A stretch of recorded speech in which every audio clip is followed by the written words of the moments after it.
everybody, welcome back to the channel. Ryan Nordall here, Epic Whitetail Habitat LLC. Today I got a little free time. I returned home yesterday from my recent trip to Kentucky on a great client property down there. Had a wonderful 5-6 days down there. Got a lot done. Today I'm going to take a little time for myself and do a little shed hunting out here on some public land near my house in west central Wisconsin. So come on along with, and hopefully we can put our hands on some bone out here on some public ground. Beautiful day for a walk. This is like unbelievable weather that we're having. 52 degrees here at 11 o'clock as I'm heading out. Supposed to get up upper 50s today. It's the 8th of February.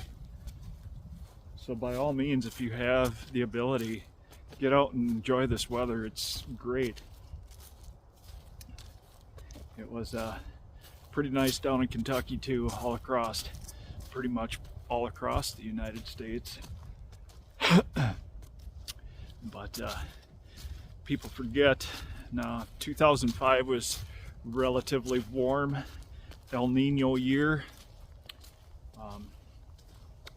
It was warm that winter, that followed by a real warm summer.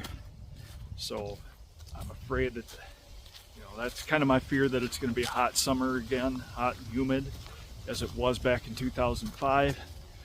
But at the same time, that year, that winter, yeah, we had a lot more snow. I mean, I don't recall a winter like this where we've, our biggest snowfall here anyway has only been about 5-6 inches of snow, and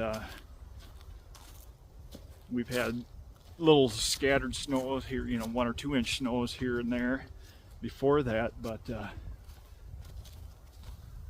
I'll take it. I'm not going to complain.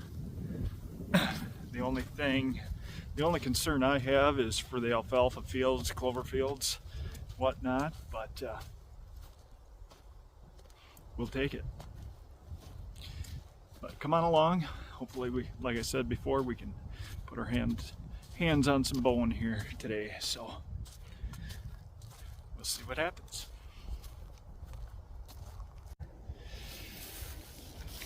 People often ask me where I find the majority of my sheds. Well, it's not in the food sources itself, although I do find a lot of sheds in the food sources. But where I find the majority of them are back in the bedding areas adjacent to food sources. In the thick areas, thick thermal cover areas, thick areas that no man would ever want to try to crawl through. And sometimes you have to be willing to get on your hands and knees and crawl through those spaces. And that's where I found the majority. The other tip I want to give you is everybody wants to look out because it's natural. It's how you hold your head naturally. You're looking out 10-20 yards ahead of you. You got to look at your feet. The largest pair of sheds I ever found, I just simply looked down and there they were. I was standing right on top of them. Again, everybody wants to pan out and see them from a distance. And the simplest thing you can do is work an area small. Break it down small and look at your feet. You'd be surprised how many sheds you'll step on that you wouldn't have seen otherwise. Literally step on them before you find them. Look small. And by looking small, I mean look at your feet and break an area down, grid search it. Everybody thinks you got to cover as much ground throughout a day as you possibly can, and yes and no. Get into an area that's known to have bucks in it and start looking at your feet. Look at every square inch, because you're trying to find a needle in a haystack and you don't find it taking big chunks apart. You find it by looking small. Taking every straw out of that haystack that you can. That's my advice. Call me a fool, but that's what's worked for me. The other thing I recommend having, good pair of binos. I got these Vortex Vipers. You want to look long distance, save you some steps, that's for sure. These Vortex Vipers are 10 by 42s. I'll leave a link in the description below. You'll want to check it out. You get them off of Amazon. To get them in a quick hurry, probably not have to pay any shipping. You can go direct to your favorite retailer too. I know they have them, but I don't like to waste gas if I don't have to, or in my case, diesel fuel. So I'll leave a link in the description for any Vortex products. I really love my Vortex products. They're crystal clear glass. The lifetime warranty on them, no questions asked warranty, is just about unbeatable in the industry. But again, I'll leave a link in the description below. Check out the binos that I'm using. So, in this bino harness is absolutely amazing. It's 8-act, it's hard to find. I'll leave a link for that in the description below as well. Lightweight, I love it. I don't like the Vortex harness that come with these because they flip up. I like this one because it flips down and out of the way. Very simple. The Vortex ones, they flip up, you end up digging out, you end up making more noise and it's more work to get them out. I just love this one. It's silent. There, it's closed up. You didn't even hear it, did you? I love it. So what makes an area like this a lot harder this year, I found a lot of sheds under these white pine in the past, but what makes it harder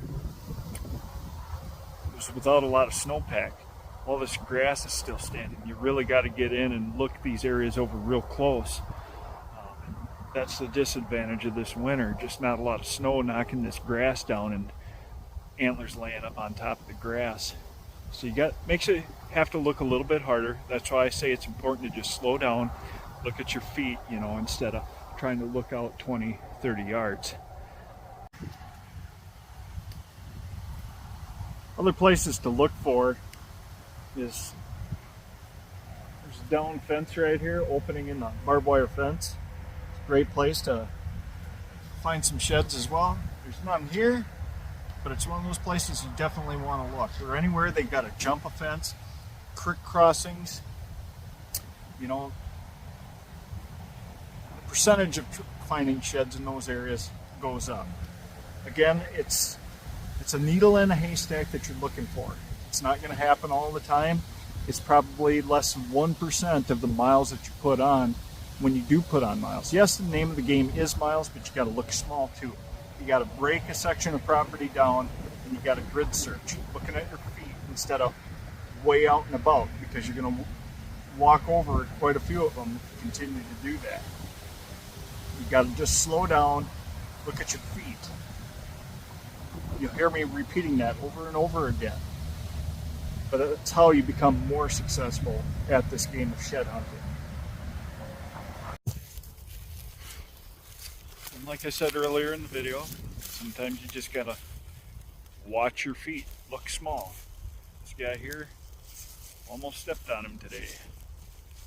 Yes, he's an oldie, he's sticking up out of the grass, but I literally saw that much tine sticking up.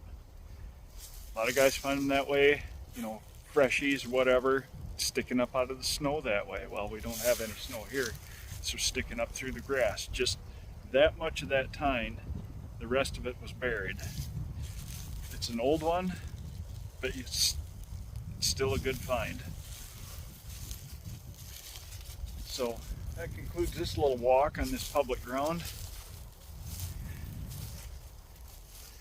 Hope you found it a little bit helpful for finding sheds this year. I'm not the greatest shed hunter in the world, and I'll never claim to be. If you have other tips and tricks that you'd like to use or could share them in the comments below. I'd love to hear. And I'm sure others would too that read the comments. Really appreciate that, guys, and good luck shed hunting this year. Thanks for joining me on this video. God bless, and keep living the dream.